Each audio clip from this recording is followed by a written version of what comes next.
merci à notre frère Antonio. Que la grâce de Dieu accompagne lui et sa famille.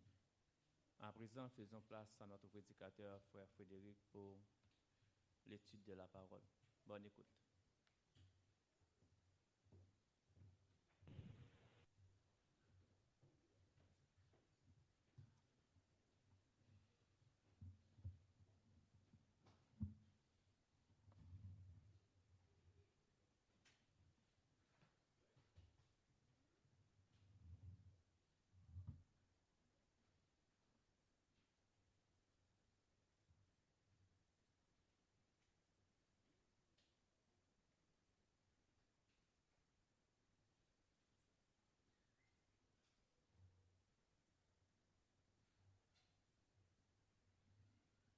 Est-ce que c'est la première page?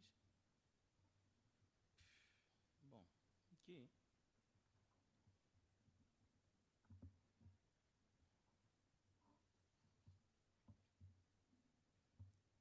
Que la grâce et la paix de notre Seigneur soient avec vous.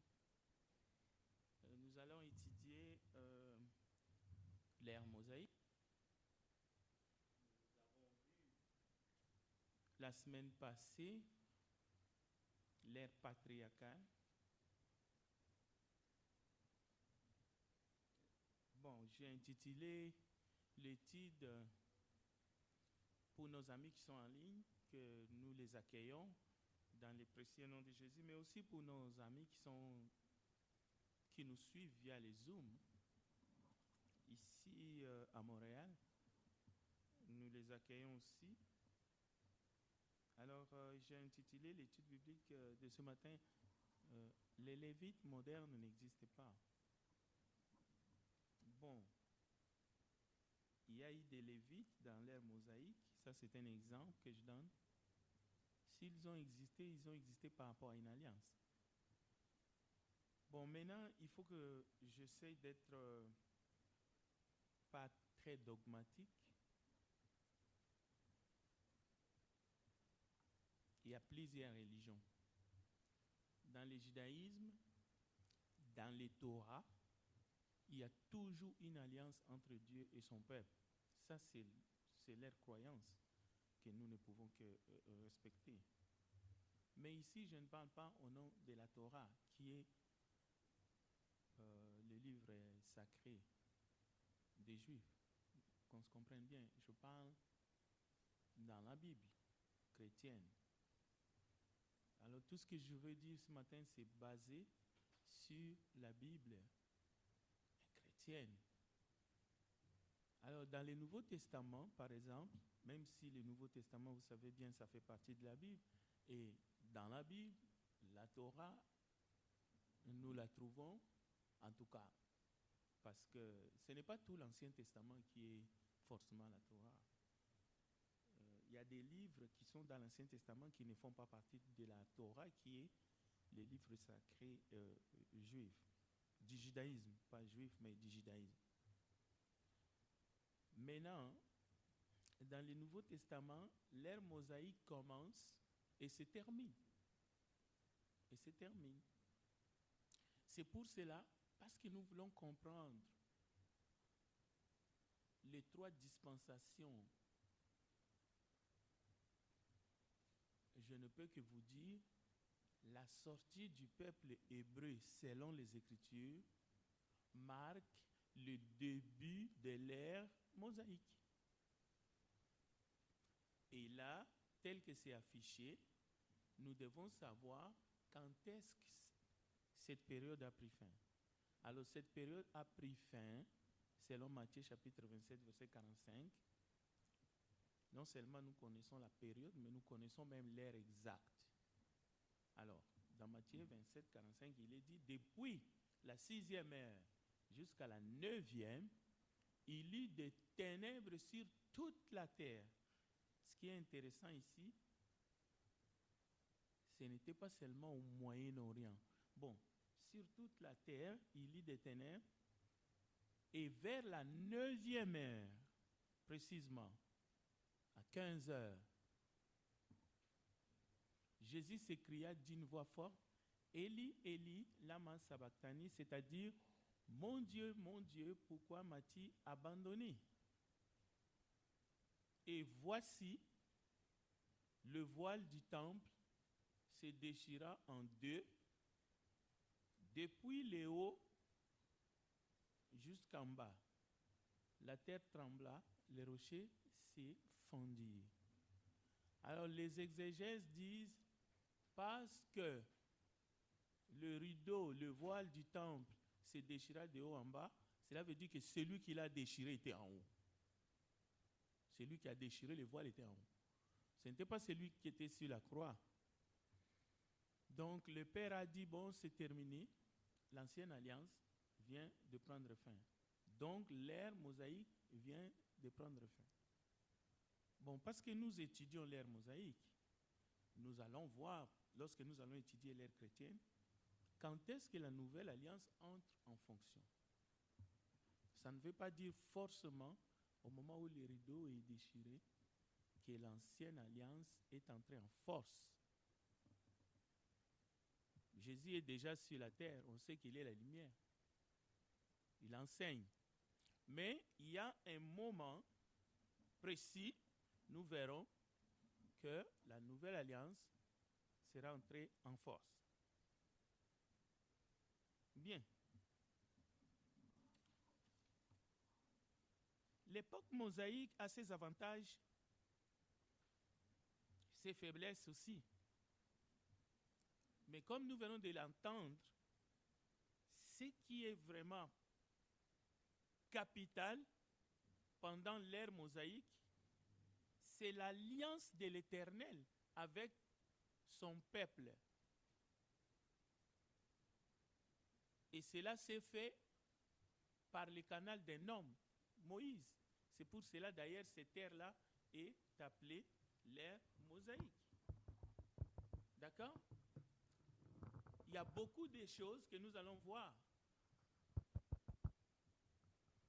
Alors, par exemple, tout ce que nous disons, c'est dans les Écritures. Avant que la foi vînt, sans vouloir dire qu'avant l'ère mosaïque ou dans l'ère mosaïque ou dans l'ère patriarcale, il n'y avait pas la foi. Non, ce n'est pas ce que le Saint-Esprit nous dit à travers la lettre de Paul aux Galates. Ce n'est pas ça du tout. Parce qu'Abraham, c'est par la foi qu'il a quitté sa patrie et qu'il est allé justement vers une terre inconnue, étrangère. Mais la foi ici, avant que la foi vienne, ça veut dire avant que le Christ, avant que la nouvelle alliance, avant que nous entrons dans la période de la grâce et de la vérité par Jésus-Christ. Nous étions enfermés sous la garde de la loi. Alors quelqu'un lira, nous étions, c'est-à-dire nous aussi. Non. Qui écrit? C'est un juif. Et il écrit à qui? Aux juifs. Nous constatons, nous lisons. Donc, un juif est en train de dire aux juifs, nous étions enfermés sous la garde de la loi, en vue de la foi qui devait être révélée. Cette foi-là, il ne faut pas les prendre au pied de la lettre comme si on parlait de la foi que vous avez aujourd'hui en Christ. Non. La foi ici représente le Christ. Ou l'alliance du Christ. Où on n'est plus justifié par les œuvres des sacrifices, où on n'est pas pardonné parce qu'un animal devrait être mis à mort. Où ce ne sont pas les offrandes et des sacrifices que Dieu va tester notre fidélité ou pas. Donc, et le verset 24, ainsi la loi a été comme un pédagogue pour nous conduire à Christ, afin que nous fussions justifiés par la foi. La foi étant venue, nous ne sommes plus sous ces pédagogues. Donc, quand nous disons que l'ère patriarcale a un début et une fin, sommes juste en train de croire aux Écritures inspirées par le Saint-Esprit que voilà. Donc, dans l'ère mosaïque, il y avait Moïse qui faisait partie du peuple, mais lui, il était l'un des dirigeants. Il était même le médiateur. C'est intéressant. Dans l'ère mosaïque, Dieu avait donné la loi à Moïse, mais cette loi-là n'était pas seulement pour Moïse, c'était pour le peuple. C'était la manière de l'Éternel de diriger son peuple. Dans Exode chapitre 22, versets 20 à 28, nous avons quelques exemples de la loi que Dieu avait donnée à Moïse. Par exemple, celui qui offre des sacrifices à d'autres dieux, car l'Éternel seul sera voué à l'extermination. Banni. Bon, tu n'auras pas d'autres dieux devant ma face. Nous connaissons plus les 10 commandements. C'est très populaire, n'est-ce pas? Alors, quand nous disons qu'il n'y a pas de lévites modernes, ce n'est pas parce que cela nous fait plaisir de le dire. Ce n'est pas parce que nous voulons discréditer ceux qui se disent lévites aujourd'hui. Non. Nous voulons dire que le témoignage, les Écritures est véridique. Alors quelqu'un qui se dit lévite aujourd'hui, qui veut prélever les dîmes qui étaient réservées exclusivement aux lévites, il fait une fausse route, il prêche une fausse doctrine. C'est un voleur. Merci.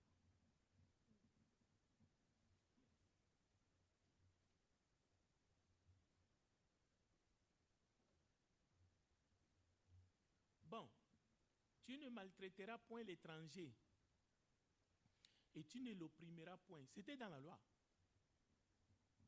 Ça, c'est un exemple. Est-ce qu'aujourd'hui, il faut maltraiter l'étranger? Il faut l'opprimer? Non. Ce n'est pas parce que nous respectons la loi. C'est parce que ce principe-là demeure. Même dans la Nouvelle Alliance. Jésus est venu accomplir la loi et les prophètes. Donc nous comprenons mieux, je ne suis pas venu abolir, mais je suis venu accomplir. Et lui-même, nous venons de voir dans Matthieu 27, lorsqu'il dit « Eli, Eli, lama sabachthani », il va dire aussi, avant de remettre son esprit entre les mains de son Père, tout est accompli. Qu'est-ce qui est accompli? Mais la loi et les prophètes. Maintenant, l'ère mosaïque ainsi que l'alliance qui est l'ancienne, l'alliance de Moïse, sera remplacée par une nouvelle alliance. Donc c'est aussi simple que ça. Alors, les exemples de la loi, il y en a plusieurs que Dieu avait donnés à Moïse. Dieu disait par exemple dans la loi, tu n'affligeras point la veuve ni l'orphelin. Si tu les affliges et qu'ils viennent à moi, j'entendrai leurs cris. Ma colère s'enflammera et je vous détruirai par l'épée. Vos femmes deviendront veuves et vos enfants orphelins. Il y en a aujourd'hui qui affligent les veuves et les orphelins, qui les pillent. Mais encore une fois, la loi ne va pas s'appliquer comme dans l'ère mosaïque contre ceux qui le font aujourd'hui. Non. Mais il y a un jour du jugement. Dieu est toujours le Dieu des veuves et des orphelins. Mais la loi telle que c'était appliquée dans l'ère mosaïque, de manière instantanée, fracassante, Tu n'auras pas d'autre Dieu devant ma face. Tu n'offriras pas de sacrifices à d'autres dieux qu'à l'Éternel seul. Celui qui les fera sera voué à l'extermination. Mais il y a des dieux aussi, il y a des gens qui adorent d'autres dieux aujourd'hui. Mais la loi de Moïse ne va pas s'appliquer contre eux. Parce que nous ne sommes plus à l'ère mosaïque. Nous sommes au temps de la grâce. Un jour, ces personnes qui sont tombées dans l'idolâtrie seront jugées devant Dieu. Mais ils peuvent se repentir aussi et obtenir la grâce de Dieu. Aujourd'hui, ils peuvent se débarrasser de leurs idoles. Ils peuvent briller leurs omelettes. Ils peuvent briller leurs effigies et chercher à adorer Dieu en esprit et en vérité aujourd'hui. Donc, si tu prêtes l'argent à mon peuple, il ne faut pas aller chercher des intérêts. Ça, c'était dans la loi. Mais vous savez très bien aujourd'hui, tout le monde cherche des intérêts. Il y a même des particuliers qui prêtent l'argent avec intérêt. Mais dans l'ère mosaïque, la sentence ne tardait pas. Mais aujourd'hui, ces principes-là, est-ce qu'on peut l'appliquer comme c'était sous la loi? Non. Nous prêtons de l'argent à intérêt. Nous empruntons au moins, pour ne pas dire nous prêtons. Je ne veux pas faire un jugement, mais qui n'emprunte pas par intérêt ici? Vous savez, quand vous prenez une voiture à 28 000, combien vous payez ça? À 40 000, 45 000. Et c'est lorsque vous terminez vos versements. Ça peut être tous les 2 semaines, ça peut être mensuel, que la voiture vous revient. Mais sinon, la voiture ne vous appartient pas jusqu'au dernier versement. Cette loi économique s'applique même aux maisons. Bien, on va revenir. Quelqu'un qui voulait dénigrer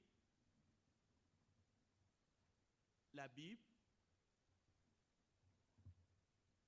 voici comment il se moquait de la Bible. Il a dit, mais comment c'est possible, Moïse va à la montagne à la rencontre de Dieu, Dieu lui donne les 10 commandements. Et dans les 10 commandements, il est stipulé, tu ne tueras point.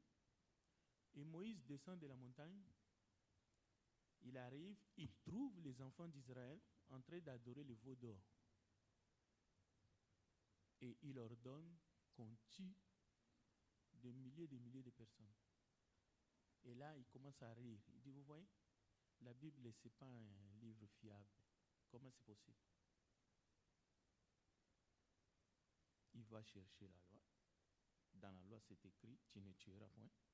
Et c'est lui qui ordonne de tuer des hommes, des femmes, des enfants qui ont adoré. Vous savez, il y a des gens qui ont des griefs contre la Bible. Je ne prétends pas qu'il faut m'apporter vos griefs, les erreurs que vous avez trouvées dans la Bible, vos contradictions. Gardez-les, mais soyez honnêtes. Quand j'ai lu cette moquerie, j'ai réfléchi, j'ai dit, mais qu'est-ce que cet homme? Qu'est-ce qu'il pense? Au fait, c'est un idiot. J'ai appelé ça, regardez, l'idiotie. Nous venons de voir, vous et moi ici, dans la loi, Dieu est en train de dire à son peuple, tu n'offriras pas de sacrifice à un autre Dieu. Tu n'adoreras pas. Mais c'était dans la loi. Oui, il y avait tu ne tueras pas, mais il y avait aussi tu n'auras point d'autre Dieu devant ma face. Cela veut dire que si tu mettais d'autres dieux devant ma face, il y aurait des conséquences. C'est aussi simple comme raisonnement. Et ces conséquences pourraient aller jusqu'à la mort. Mais j'ai dit, je vais réfléchir encore différemment. Selon la logique humaine, ok? selon la logique humaine, Moïse, il vient avec les tablettes. Et dans ces tablettes, un des commandements, tu ne tueras point. D'accord, il vient. Mais lisez bien les textes. Lorsque Moïse arrive, il trouve le peuple en train de festoyer. Ils sont devant un veau d'or. Ils sont en train de danser et tout. Son frère Aaron avait confectionné ce veau d'or-là. Qu'est-ce qui se passe? Moïse jette les tables. Et la Bible dit les tables se cassent. Où est-ce que c'est écrit que Moïse a lu les commandements, les 10 commandements avec les peuples? Voici ce que Dieu a dit, tu ne tueras point. Ça, c'est la logique humaine. Il est en train de descendre, il trouve la fête, il trouve l'idolâtrie, il jette les tables, tout se casse en moule, en miettes. Où est-ce qu'ils ont pris le temps de les lire, de les consulter, ainsi de suite, comme cet idiot a réfléchi? Parce que c'est un idiot, c'est l'idiotie aujourd'hui dans le monde. Donc, ils n'ont pas eu le temps même de consulter. Au fait, tout est allé en dérive. Plus tard, il y aura un deuxième tour. Et Moïse ordonne justement. Et même avant de donner l'ordre de tuer, il a dit, on va séparer les groupes en deux. Celui qui est pour Dieu, passez l'autre côté. Celui qui n'est pas pour Dieu, passez l'autre côté. Donc les gens avaient encore le choix. C'est-à-dire de se désolidariser avec les veaux d'or ou de se repentir. Ça, c'est un exemple que je vous donne pour ceux qui ont des griefs contre la Bible, parole de Dieu.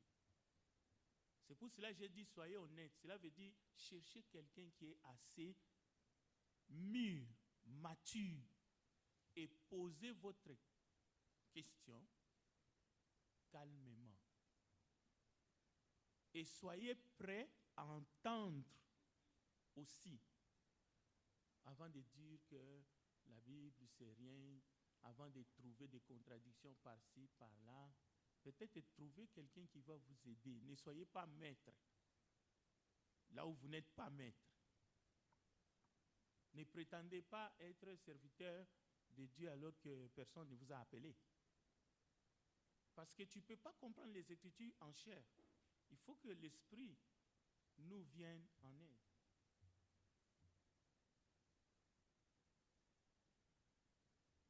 Bien. Les filles de Tchélophane, Tchad, c'est un autre exemple de la loi. J'aime beaucoup cette histoire et je vous recommande de les lire. Nombre 27-20. Les filles de Tchélophane, c'est Dieu qui dit, les filles de Tchélophane ont raison. Ils ont réclamé une possession parmi les frères de leur père. Parce qu'avant, dans l'ère patriarcale, je vous ai dit, les statuts des femmes, des filles, dans l'héritage, ainsi de suite, c'était vraiment pas terrible. Mais la loi vient corriger. La loi de Moïse vient protéger. Alors, ces 5 filles, Machla, Noah, Ogla, Milka et Tirsa, s'approchèrent et se présentèrent devant Moïse, devant Éléazar, devant les sacrificateurs, et devant les princes et toute l'assemblée, à l'entrée de la tente d'assignation, là où justement Dieu descendait.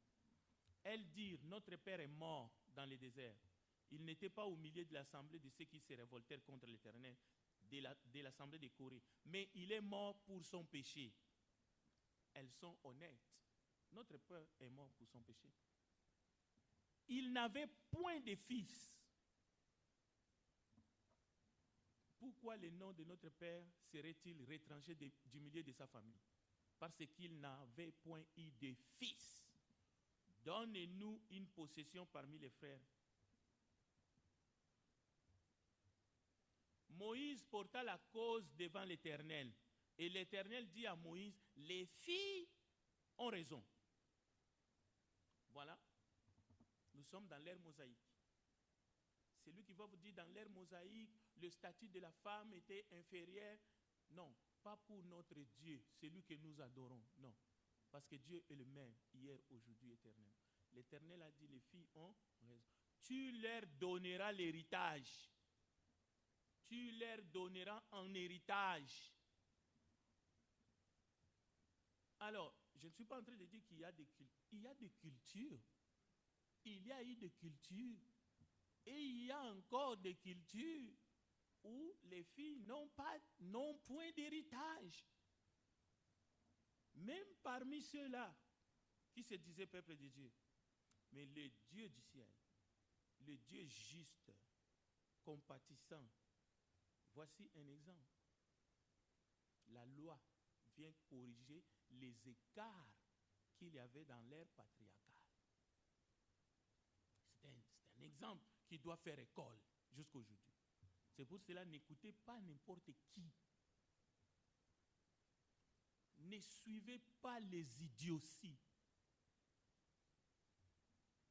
On accuse Dieu de n'importe quoi. Non, ce sont les humains, avec leur méchanceté, qui ont fait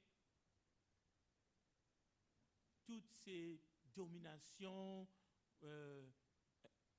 l'esclavage et toutes ces choses. Dieu vient seulement corriger. Il constate. Ce n'est pas parce que tu constates et que tu apportes des corrections parce que tu veux rester en communion avec cet homme-là, donc tu viens d'instituer. Non, Dieu n'institue pas la polygamie. Il constate le désordre. Il apporte des corrections jusqu'à ce que Jésus est venu. Le but de ces enseignements, c'est de montrer d'abord qu'il y a eu l'ère mosaïque avec la loi. Et cette loi-là, il ne faut pas les jeter comme on jette l'eau du bébé et le bébé. Non. Nous pouvons lire ce qui s'est passé dans l'ère mosaïque. Considérer comment Dieu a marché avec eux. Mais nous n'allons pas adorer comme si nous étions dans l'ère mosaïque. Nous n'allons pas sacrifier comme si nous étions dans l'ère mosaïque. Les filles de Tchélo, Tchad, ne vont pas subir la rigueur des coutumes des pères, le patriarcat, alors qu'ils sont dans l'ère mosaïque, parce que la loi vient corriger. Parce que Moïse fait quoi? Il va consulter Dieu. Moïse aurait dit, le patriarche ont dit que les filles n'ont pas le droit d'hériter. Non, Moïse va consulter. Dieu dit, les filles ont raison. Alors aujourd'hui, nous avons ces problèmes-là, où les gens veulent vivre, faire, adorer, avoir un culte, s'appeler, s'habiller, comme dans l'ère mosaïque. Lors des cultes, lors des cérémonies, fêter, organiser des fêtes. Nous allons voir qui n'était que de fêtes dans l'ère mosaïque. Donc c'est de cela qu'il s'agit. On va avancer. Donc, l'ère mosaïque encadre les abus. Nous allons voir ça. Mais dans l'ère mosaïque, Dieu s'adresse à son peuple. Il leur déclare son amour, sa fidélité. Mais il leur dit, voici comment je veux être adoré. Vous me ferez un sanctuaire et j'habiterai dans ce sanctuaire au milieu de vous, le tabernacle. Maintenant, aujourd'hui, nous ne sommes plus dans l'ère mosaïque. Cherchez le tabernacle ici. Il est où?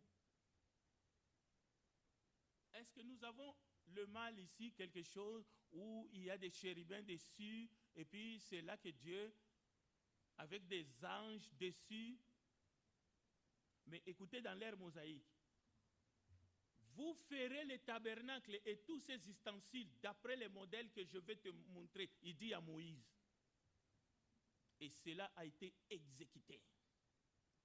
Et parce que Dieu est Dieu, il donne les détails. Une arche de bois d'acacia. Même la longueur, ça sera de 2 coudées, pas 3, mais 2. D'après les modèles. Et ça continue. Tu feras un propitiatoire d'or pur. Sa longueur sera de 2 coudées et demi. Et sa largeur d'1 coudée et demi. Tu feras 2 chérubins d'or.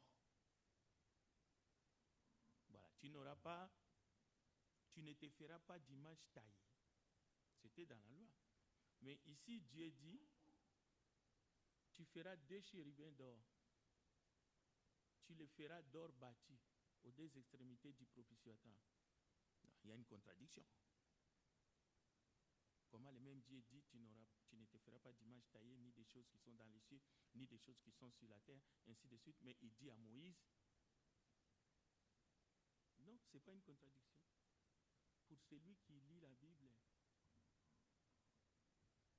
en chair, il voit la contradiction. Ici, Dieu est en train de dire sa volonté, c'est pour lui. C'est les images de Dieu et des idoles qu'il a interdit. Et il ne fallait pas les adorer. Donc, les modèles que vous avez ici, nous n'allons pas suivre ces modèles pour reproduire ces choses pour adorer Dieu. Mais lorsque nous adorons Dieu selon le modèle du Nouveau Testament, nous ne devons pas ajouter ce que nous n'avons pas vu les apôtres faire dans la Nouvelle Alliance. Quand nous allons parler de l'ère chrétienne, nous allons voir comment les apôtres et les disciples ont adoré les premiers jours de la semaine. Maintenant, le même principe dans l'ancien culte. Exode chapitre 25, si c'est 2 mètres de largeur ou 2 mètres et demi, Moïse ne devrait pas mettre 3. La même chose, nous, quand il faut chanter, quand il faut louer, quand il faut participer à la table du Seigneur, nous n'allons pas ajouter. Nous n'allons pas mettre du sel. Nous n'allons pas, par exemple, mettre de l'eau dans les fruits de la vigne. À ce moment-là, c'est fini. Donc, l'organisation de la société dans l'ère mosaïque, c'était fait par rapport à la loi. Pourquoi?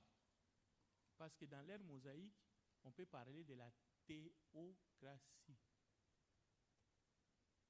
Dieu dirige le peuple. Mais alors que nous allons voir dans l'ère chrétienne, ce n'est plus la théocratie.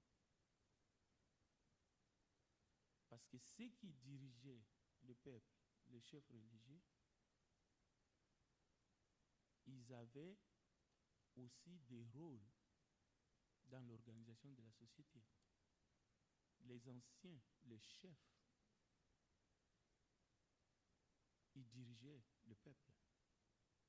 Même lorsqu'Israël était occupé, ce sont les anciens, les chefs parmi les peuples, les pharisiens, qui étaient en connexion avec l'autorité romaine. La politique n'était pas séparée.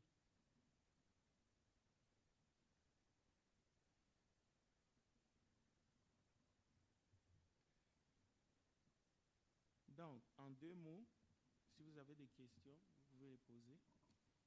Et je vais conclure. La loi de Moïse ne pouvait pas sauver. C'était juste un pont. C'est pour cela que nous avons lu dans Galates 3, verset 24. C'était un tuteur, un pédagogue pour nous préparer.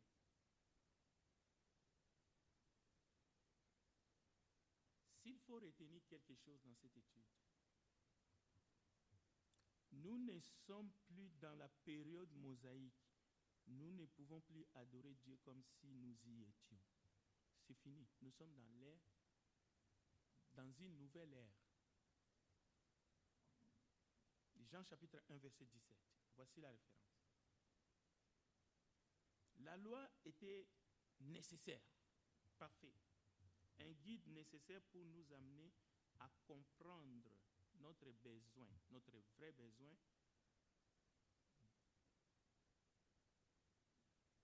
en Jésus.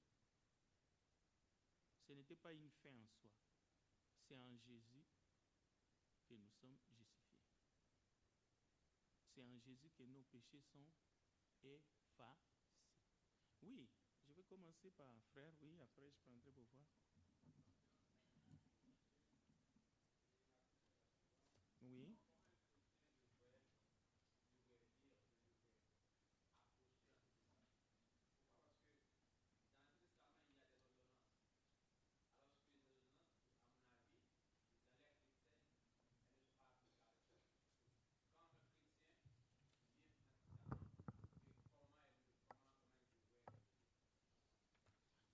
Très bien, c'est une très bonne question. Le chrétien, celui qui est en Christ, ne doit pas lire l'Ancien Testament comme si il se mettait dans la peau d'un juif qui tenait la loi de Moïse dans l'ère mosaïque.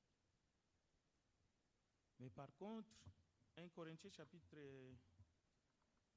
10 nous renseigne quelle doit être notre attitude.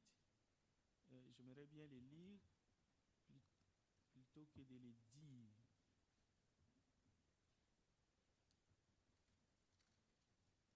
Nous lisons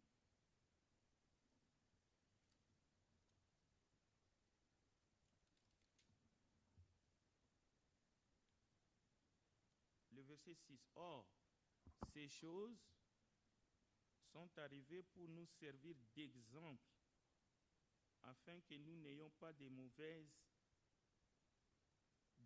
désirs, comme ils en ont eu.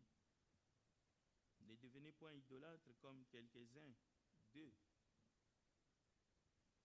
Selon qu'il est écrit, le peuple s'assit pour manger et pour boire, puis il s'élevait pour se divertir, ainsi de suite. Le verset 11. Ces choses leur sont arrivées pour nous servir d'exemple. Elles ont été écrites pour notre instruction à nous qui sommes parvenus à la fin des siècles. Ainsi donc que celui qui croit être debout prenne garde de tomber. Donc, l'attitude la plus correcte, c'est ce que nous venons de lire dans 1 Corinthiens. Il y a des choses que nous ne devons pas faire. Mais, j'ai dit ici, Jésus lui-même dans Matthieu, je ne sais pas si le texte est là, dans Matthieu chapitre 5, peut-être que... Oui, dans Matthieu 5, 17, Jésus dit, ne croyez pas que je sois venu. D'accord, voilà. Non, ce n'est pas ici. Ok, je ne l'ai pas mis, je l'ai ici. Matthieu 5, 17. Ne croyez pas que je sois venu pour abolir la loi ou les prophètes. Je suis venu non pour abolir, mais pour accomplir. Car je vous l'ai dit en vérité, tant que les ciels et la terre ne passeront point, il ne disparaîtra pas de la loi un seul iota ou un seul trait de lettre jusqu'à ce que tout soit arrivé. Alors, là, certains disent, ça y est. Cela veut dire, nous devons respecter la loi de Moïse. Non, ce n'est pas ce que Jésus dit. Il a amené ça à la perfection. Donc, nous devons être conduits par l'Esprit de Dieu et savoir qu'est-ce que nous devons faire et qu'est-ce que nous ne devons pas faire. Merci pour la question. Donc, il faut vraiment ne pas exiger ce qui était exigé à Israël, que le Seigneur ne nous a pas mis ça comme un fardeau. Il y a des choses que nous pouvons regarder dans les lettres des apôtres, dans les épîtres, et nous serons éclairés, nous allons marcher dans la vérité. Donc, c'est un peu ça. Oui.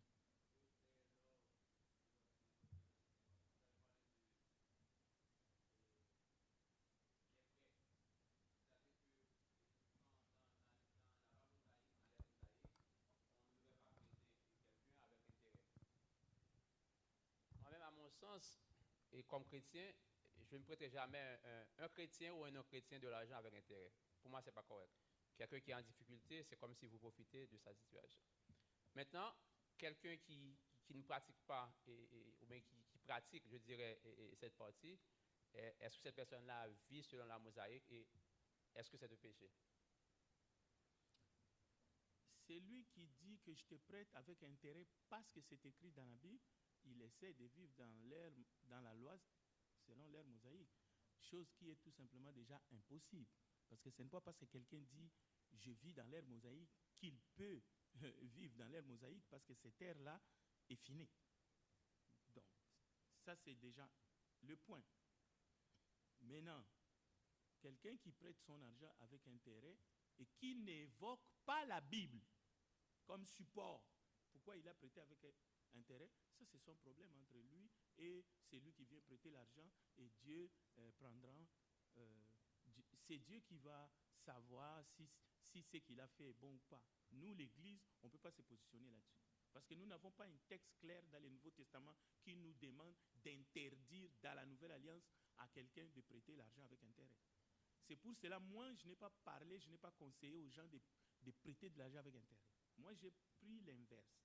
J'ai dit, nous empruntons, nous, vous et moi, quand nous allons prêter l'argent à la banque, c'est avec intérêt, ce n'est pas sans intérêt.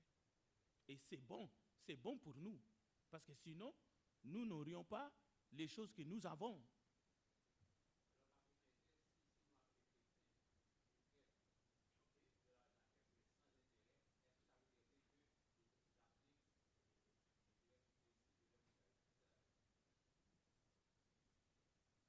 Si tu prêtes avec intérêt, c'est ça? Si tu prêtes sans intérêt, est-ce que tu appliques la loi mosaïque? Non, ça n'a rien à voir. Si tu prêtes sans intérêt, ce n'est pas parce que je ne comprends pas les liens entre de prêter sans intérêt et la loi mosaïque.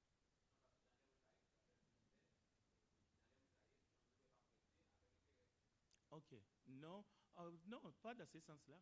Si tu ne prêtes pas avec intérêt, ce n'est pas parce que tu ne pratiques pas la loi mosaïque ou tu pratiques la loi mosaïque, non. C'est toi, c'est ton cœur, c'est personnel. C'est personnel, je ne peux pas mettre ça dans le cadre de loi mosaïque, non. C'est ton attitude. Oui, allez-y, Beauvoir, le temps est épuisé. Oui, vas-y, c'est pour ça que je te donne la parole.